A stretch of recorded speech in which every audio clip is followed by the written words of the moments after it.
ఎందుకలా చూస్తున్నారు? రోజు రోజుకి నీ అందం ఇంకా అందంగా కనిపిస్తుంటాను. అబ్బా వదలండి. పెళ్ళాలు చెప్పే పరమ రొటీన్ డైలాగ్ ఇదే. స్టేషన్కి వెళ్ళొద్దా? నీ జీవితమే ఒక పోలీస్ స్టేషన్, అందులో నువ్వు ఒక ఖైదీవి, నీ మొగుడు ఒక inspector. You are under arrest. మీకు అసలు పగలు రాత్రి తేడా తెలియడం లేదు. ఓ సిప్పిచ్చిదానా, నిన్ను కలుసుకున్న తర్వాత నెలలు సంవత్సరాలే మర్చిపోయాను. ఇక పగలు రాత్రి ఏం గుర్తుంటాయి? వద్దండి ప్లీజ్. వద్దనకే ప్లీజ్. టైం అయిపోతుందండి. పర్వాలేదులే, అక్కడ ఇక్కడ నేనే కదా నీ మొగుడిని.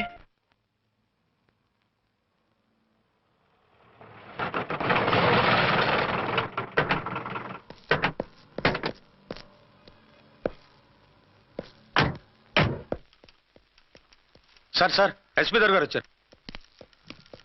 Good morning sir. మార్నింగ్. ఆ మినిస్టర్ తమ్ముడి కేసు ఎవిడెన్స్లు రేపు కోర్టులో ప్రజెంట్ చేయాలి కదా? Yes sir. అన్ని రెడీగా ఉన్నాయా? ఆ కేసు అర్చన్ చూస్తుంది సార్. ఆహా, అర్చనేది? ఇంకా రాలేదేమో సార్. రాలేదేమోనా? ఇప్పుడే వచ్చేస్తుంది సార్. టైం 11 అవుతుంది. లేట్ పర్మిషన్ అప్లై చేసిందా? లేదు సార్. పర్మిషన్ లేకుండా లేట్గా రావడం ఏంటి? యాక్షన్ తీసుకుంటాను సార్. ఏంటి పూట విశేషాలు? నీకు వార్తలు విశేషాలు వినిపించడానికి నేను దూరదర్శన్లో ఉన్న రిపోర్టర్ అనుకున్నావా? ఏమైంది మీకు? How dare you! సబార్డినేట్వి విష్యూ గిష్యూ లేకుండా నా ఎదురుకుండా కూర్చుంటావు. Get up. సరసాలు చాలు గానీ ఆ ఫ్యాన్ వేయండి, ఉక్కగా ఉంది. Shut up and get up. ఇప్పుడు టైం ఎంత అయింది? మీ చేతికి వాచి ఉందిగా. నేను టైం తెలుసుకోవడానికి నేను టైం ఆడట్లేదు. ఇంత ఆలస్యంగా ఎందుకు వచ్చావని అడుగుతున్నాను. మీకు తెలీదా? మొగుడికి చెప్పినట్టు ఏంటో సమాధానం? నేను ఇప్పుడు బాధ్యత కల ఓ పోలీస్ ఆఫీసర్ గా నీ పై అధికారిగా అడుగుతున్నాను, ఎందుకు ఇంత లేట్ అయింది? చెప్పాలా? చెప్పి తీరాలి. నా మొగుడికి 24 అవర్స్ అదే యావ. 5ంటికి లేచి ఇంటి పని, వంట పని, ఒంటి పని ముగించుకుని ఆఫీసుకు బయలుదేరడానికి డ్రెస్ మార్చుకుంటూ ఉంటే వెనక నుంచి కరెక్ట్ గా వచ్చి. ఇంకా సార్ ఆత్మనానా, నీ మొగుడు సరదాలు తెచ్చాలంటే సెలవు పెట్టి తీర్చుకో. ఇలా డ్యూటీ టైంలో కాదు. ఇదే ఫస్ట్ అండ్ లాస్ట్ వార్నింగ్. వెళ్ళి పని చూసుకో. Okay sir. Okay sir. మీరున్నారని ఎక్స్పెక్ట్ చేయలేదు sir. Okay okay, carry on. నాన్న, నీ కోడలు మూడెలా ఉంది? చాలా బ్యాడ్ గా ఉంది. ఏమాయ్? ఏమిటాయ్? దాహం వేస్తుంది, కాసిన మంచినీళ్ళు ఇవ్వు. తీసుకుని తాగు. అర్చే, నీ చేత్తో కాస్త టీ ఇవ్వరా? వెళ్ళి పెట్టుకో. ఎందుకులే, ఒకేసారి భోంచేద్దాం. వంటేం చేసావు? వంటేం చేస్తాం, తింటాం. బ్యాలెన్స్ ఉంటే పని మనిషికి ఇచ్చేసాం. ఆహా, పతివ్రత అంటే నువ్వేనే. నాకు ఈ పూట ఆకలిగా ఉండదని ముందుగానే కనిపెట్టేశావు. వైఫా మజాకా? షటప్. నీది మంచి మనసు కాబట్టి ఆ మాటతో ఊరుకున్నావు. అదే ఇంకో పెళ్ళాం అయితేనా? మీకు ఇంకో పెళ్ళం కూడా ఉందా? చిచి చిచి చి, ఇంకోటి పెళ్ళాం అనబోయి ఇంకో పెళ్ళాం అనేసా.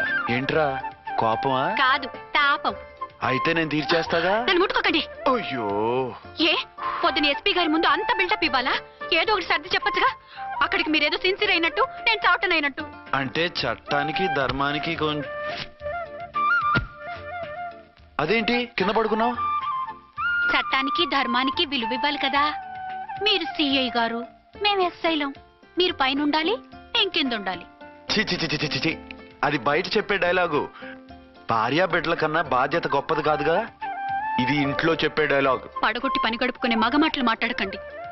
మీ చేత తిట్లు చీవాట్లు తినే కర్మ నాకేం పట్టలేదు. ఎందుకు ఏడుస్తావు? ఇప్పుడు ఏమైందని? నేనెందుకు ఏడుస్తాను? ఆ తిక్కుమాలిన ఉద్యోగానికి రాజీనామా చేసి పారేస్తే ఏడవలసిన వాళ్ళు ఏడుస్తారు. ఆ పని మాత్రం చేయకేన అర్థంగి. దీనికి మాత్రం లోటు రాకూడదు. పెళ్ళానికి కోపం వచ్చినప్పుడే మొగుడికి మూడొస్తుందో? నాకే రావటం లేదు, వదలండి. నాకు వచ్చింది కదా, ఆటోమేటిక్ గా నీకు వచ్చేసింది.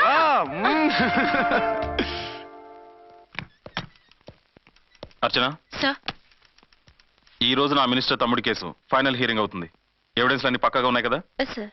లేదంటే తన తమ్ముడిని విడిపించుకోవడానికి ఆ మినిస్టర్ తన పవర్ అంతా ఉపయోగించి కేసును తారుమారు చేస్తాడు. లేదు సార్, అన్ని పక్కగా ఉన్నాయి. ఖచ్చితంగా లైఫ్ పడుతుంది. గుడ్, వాడిని తీసుకెళ్ళు. వీడిని ఇక్కడికి ఎందుకు తీసుకొచ్చారు? నాన్న ఇంట్లో లేడు, నేను అర్జెంట్ గా బయటికి వెళ్ళాలి. వీడేమో ఏడుస్తున్నాడు, ఏం చేయాలో తెలియక. నేను కోర్టుకి వెళ్ళాలండి. సరే ఇవ్వండి. లేదమ్మా, లేదు. లోపల ఎస్పీ గారు ఉన్నారు. ఓకే.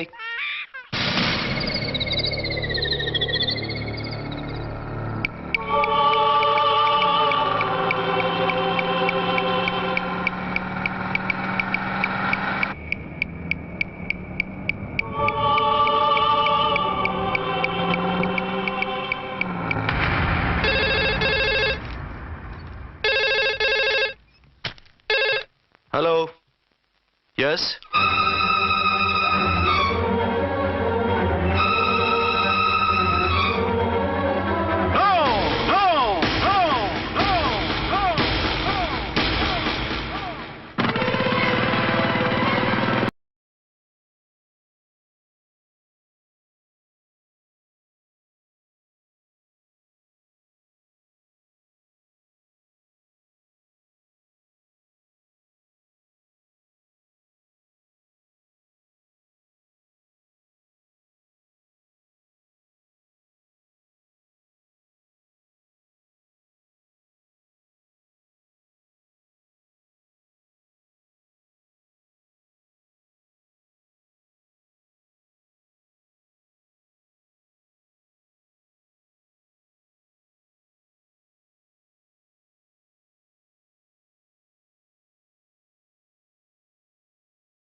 మందుపాత్ర పెట్టి పోలీసు వ్యాన్ని పేల్చేశారు. అందులో మనుషులు పాపం అంతా కాలిపోయారు. ఎవరూ బతకలేదు. అర్చనా!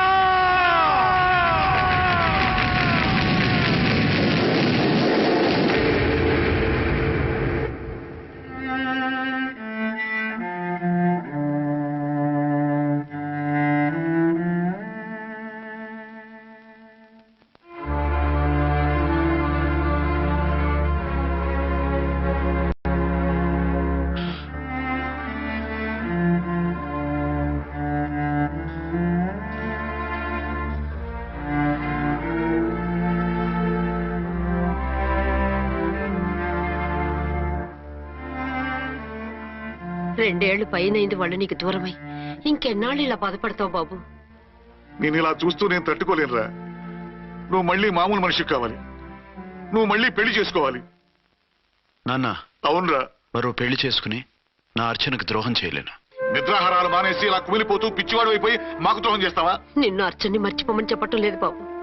అర్చనికి దూరమైన బాధను మర్చిపోమంటున్నావు. నా బిడ్డ ఎలాగూ పోయింది, కనీసం నువ్వైనా సుఖపడు. ఈ మాట అత్తగా కాదు బాబు, తల్లిగా చెప్తున్నాను. నేను అర్చన భర్తగానే బతుకుతాను తప్ప మరొకరి భర్తను కాను. నీకు చనిపోయిన భార్య ఒక్కరితే కాదురా, బతుకున్న తండ్రి కూడా ఉన్నాడు. నేను ఓ భార్యకి భర్తలేరా. భార్య లేని జీవితం ఎంత నరకమో నాకు తెలుసు. మీ అమ్మను మర్చిపోలేక ఆత్మహత్య చేసుకుందాం అనుకున్నాను. కానీ తల్లి లేని వాడివి, తండ్రి కూడా లేని అనాథగా మిగలకూడదని ఇంకా బతుకున్నాను రా. దాన్ని మర్చిపోలేకే ఈ తాగుడుకు అలవాటు పడ్డాను. నువ్వు నాలా కాకూడదు, ఈ వంశం నీతోనే అంతరించిపోకూడదు. నీకు తోడు ఈ ఇంటికి ఆడదికు కావాలిరా. చనిపోయిన భార్య మీద ఉన్న ప్రేమ బతికున్న ఈ తండ్రి మీద ఉంటే పెళ్లి చేసుకో, లేదంటే చెప్పు. ఏ రైలుకెందో తలబెట్టి చస్తాను. కాదనకు బాబు. మీకోసం కాకపోయినా మా కోసమైనా ఈ పెళ్లి చేసుకోండి సార్. మీరు ఈ పెళ్లి చేసుకుంటే పైనున్న అమ్మగారు కూడా సంతోషిస్తారు. సరే, మీ ఇష్టం. రాంకోటి, ఇప్పుడు నాకు చాలా ఆనందంగా ఉందిరా. ఈ శుభ సందర్భంలో ఫుల్ పీకేస్తారా? లేదు, ఈ రోజు నుంచి నేను మందు మానేస్తున్నా. ఇదిగో, ఈ రోజు నుంచి నీ డ్యూటీ అల్లుడు గారి దగ్గర కాదు, మా దగ్గర. పద అమ్మాయిని చూద్దాం. అలా అయితే మంచి పోజులో ఉన్న అబ్బాయి గారి ఫోటో ఒకటి తీసుకోండి, పెళ్లి కూతురు చూపిద్దాం. అబ్బాయి బాగానే ఉన్నాడు. ఒరిజినల్ ఫిగర్ చూస్తే ఇంకా బాగుంటాడండి, కత్తిలా ఉంటాడు. చూసుకోవడానికి బాగుంటుంది కాదు, చేసుకోవడానికి బాగుండాలి. నా సిద్ధాంతాలకి ప్రిన్సిపల్స్ కి తగ్గట్టుగా ఉండాలి. అంటే నా కాబోయే భర్త శ్రీరామచంద్రుడిలా ఉండాలి. అంటే నామాలు కిరీటాలు పెట్టుకుని బాణాలు వదులుతున్నారండి. షటప్. గెటప్ లో కాదు, బుద్ధిలో రాముడు లాంటి వాడై ఉండాలి. లాంటి వాడేంటమ్మా, శ్రీరామచంద్రుడే అనుకో. రాముడైనా సుర్పడకను చూసాడేమో కానీ మా వాడు డ్యూటీలో లేడీ కానిస్టేబుల్ ఉంటే షూస్ తప్ప ఫేస్ చూడు. కట్నం పైసా అడగకూడదు. మా సీఏ గారికే బోల్డ్ అంత ఉంది. కాకపోతే మా వాడికి ఇదివరకే పెళ్ళయిందా? అబ్బే లేదమ్మా, ఇదే మొదటి పెళ్లి. ఇది వరకు ఎన్ని సంబంధాలు వచ్చినా అతను చేసుకున్నా అంట. ఏ ఏదైనా ప్రాబ్లమా? కాదు, అమ్మాయిలు నచ్చగా నీ ఫోటో చూసి బాగా ఇంప్రెస్ అయ్యాడంట. నువ్వు గనక ఓకే అంటే నాకు ఓకే. అదేంటండి, అబ్బాయికి రెండో పెళ్ళని అమ్మాయికి చెప్పలేదే? చెప్తే ఒప్పుకోదని. అందుకని అబద్ధం చెప్పి పెళ్లి చేస్తారా? ఉద్యమాలని విప్లవాలని తిరిగి దీన్ని చేసుకోవడానికి ఎవరూ ముందుకు రావడం లేదు. రాక మీ సంబంధం వచ్చింది. రైటే, కానీ రెండో పెళ్లి గురించి చెప్పకుండా పెళ్లి చేస్తే ఆ 3 ముళ్ళు పడి 3 రాత్రులు గడిస్తే అన్ని సర్దుకుంటాయి. అంటే మోసం చేసి చేయటం. ఇందులో మోసం ఉంది. ఇదేమన్నా మొదటి భార్య బిడ్డల్ని పెంచాలా? ఆ భార్యతో భర్తను పంచుకోవాలా? అది కాదండి, అమ్మాయి బాగా ఫాస్ట్. ఒక పెళ్లిలో చూసాం, తర్వాత ఏదైనా గొడవ చేస్తే. అలా చేస్తే నా కూతురే కదమ్మా నష్టపోయేది. ఆయనంత ధైర్యంగా చెప్తున్నప్పుడు మనకేంటండి? మీరు కాదంటే దానికి ఈ జన్మలో మొగుడు దొరకడు. కాదనకండి. సరే, మీ ఇష్టం. నా ఇష్టం. సరే, అమ్మాయికి అన్నీ చెప్పారా? అన్ని అంటే ఒక్క మీ పెళ్లి గురించే కాదు, మన ఫ్యామిలీ బ్యాక్గ్రౌండ్ గురించి కూడా చెప్పేసి. అవునవును, ఏమంది? చాలా బాధపడింది, జాలి పడింది. నిన్నే చేసుకోవాలని ఆశపడింది. నువ్వు కూడా ఊ అన్నావంటే. సరే కానీ అదేంటండి, అమ్మాయి దగ్గర ఎలాగో నిజం దాచాం, అబ్బాయి దగ్గర దాచడం ఎందుకు? దాయకపోతే వీడు అసలు పెళ్లి వద్దంటాడయ్యా. తర్వాత అయినా తెలుస్తుంది కదండి. ఆ పిల్లబాబు చెప్పాడుగా, 3 ముళ్ళు పడి 3 రాత్రులు గడిస్తే అన్ని సర్దుకుంటాయని. అదే పని మనవాడు చేస్తాడు. కాముగా పెళ్లి చేసేసి వెంటనే హనీమూన్ పంపించేద్దాం. ఇలా కూర్చోండి సార్.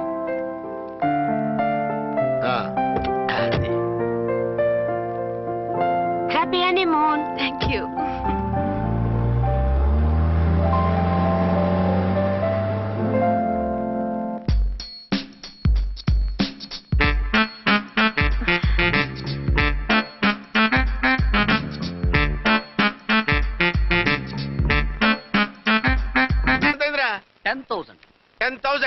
అయితే ఓ పని చేయి, ఈ 1000 రూపాయలు ఎంచుకుని ఇదే 10,000 అనుకో. 1000 ఆ. వర్కౌట్ అవుదండి. పోను పని చేయరా, ఈ బిల్డింగ్ రాసిస్తాను, వర్కౌట్ అవుతా? వర్కౌట్ అవుతుంది సార్. వస్తాను. సార్ ఏంటి సార్ ఇది? చూడండి. ఇవి రాంకోటి వాడితో బేరాలంటాయా? ఇది ఒకటి ఇచ్చి పంపించు.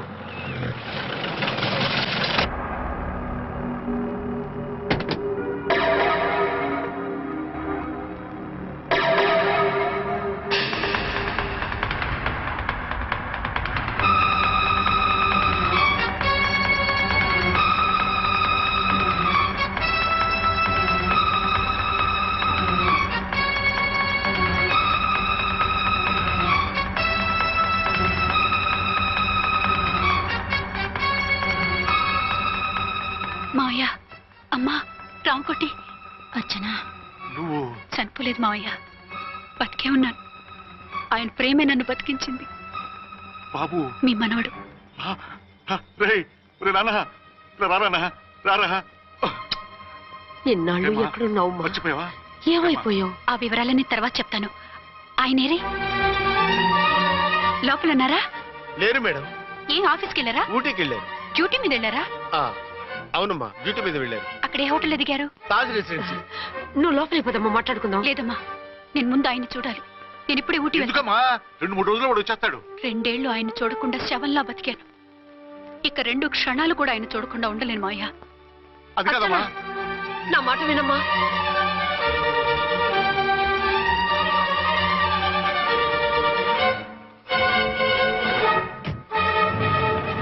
ఇప్పుడెలా? అది అర్థం కావట్లేదు. అల్లుడు గారికి మళ్ళీ పెళ్లి చేసామని బాధపడాలో, కూతురు బతికొచ్చిందని సంతోషపడాలో తెలియటం లేదు. నాకు అసలు ఏమీ అర్థం కావట్లేదు. ఈ టెన్షన్ నేను తట్టుకోలేను. వేసేస్తా, మళ్ళీ మందేసేస్తా. రామకోటి, అమ్మాయి గారు వచ్చేసారని, పెళ్లి విషయం తెలియనివ్వద్దని వెంటనే అల్లుడు గారికి ఫోన్ చేసి చెప్పు.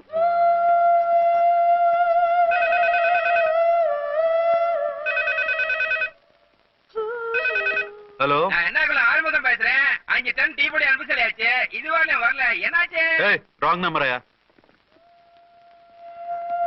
ఏంటి ఇప్పటి వరకు యమా ఫాస్ట్ గా ఉన్నావు, సడన్ గా ఎంత సిగ్గు వచ్చేసింది? ఆడది తల వంచి సిగ్గుపడేది పెళ్లిలోనూ, తను వంచి సిగ్గుపడేది శోభన రోజున.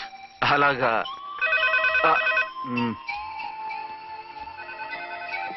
హలో.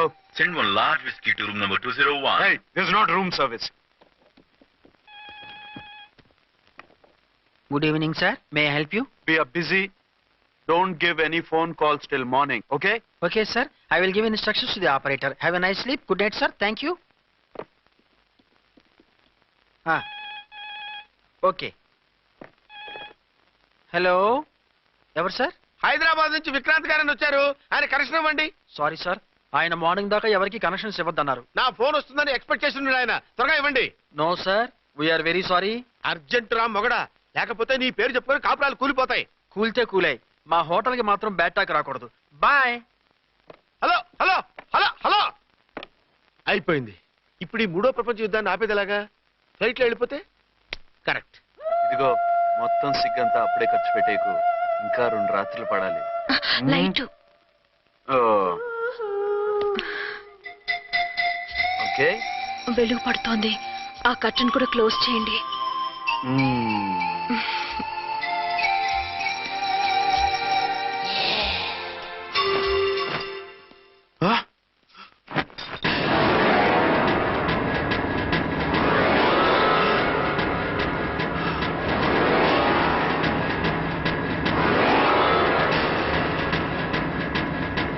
ఏంటలా తొంగి చూస్తున్నారు?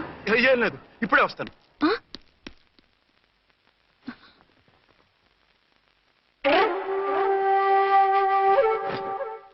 Excuse me, will you please tell me the room number of mister Vikrant? Just moment. అర్చన,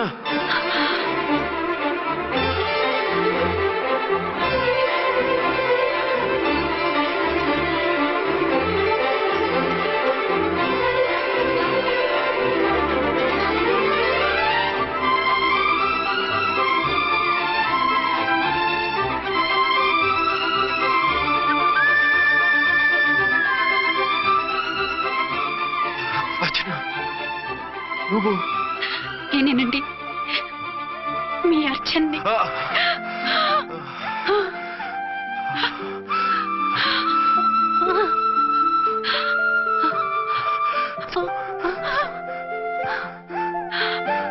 మన బాబండి. డాడీ. అరే నాన్న, వచ్చి. Archana, excuse me, excuse me, excuse me, excuse me. ఇక్కడ బహిరంగ ముద్దుల నిషేధం, పక్క వాళ్ళకి ఇబ్బంది కదా, కొంచెం కంట్రోల్లో ఉండండి. Thank you, bye. రూమ్కి వెళ్తాం పదండి.